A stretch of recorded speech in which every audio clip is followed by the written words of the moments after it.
দেখ মা, তোরা সব পিকনিকে গিয়ে ঝামেলা করিস, তার থেকে বলে এখনই বলতে পিকনিক কি করবি। পিকনিকে যাবো ঠিক আছে, কিন্তু সবার আগে গার্লফ্রেন্ড নাম্বার গুলো ব্লক লিস্ট করতে হবে। পিকনিকে শুধু হানি সিং এর গান বাজবে? না না, মাঝে মাঝে বাসারও গান বাজবে। তাহলে মারা আমি যাবো না, তোরা যা গান মারা গা। ঠিক আছে হানি সিং, দেখ আমি আগে থেকে বলে দিচ্ছি, বিয়ার থাকলে আমি খাবো না, শুধু মদ আর মাংস খাবো। যেটা পাবো সেটা খাবো। মুরগির মাংস তো খাবো না, খাসির মাংস খাবো। কত চাওয়া দিছিস? 30 টাকা। গাড়া মায়না বেশি, মুরগির মাংস হবে।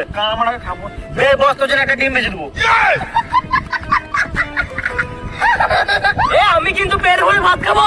ভাত খাবো না, শুধু মদ আর মাংস হবে। একটা সব থেকে বেশি ইম্পর্টেন্ট কথা, আমাদের পিকনিকে প্রতিবার এই ডিস্টার্বটাই হয়, রানতে রানতে মেয়ে দেখা হবে না। তাহলে তোর পিকনিক তুই গাড়ে ভরে নে। রান্না বন্ধ রেখে মেয়ে দেখবো।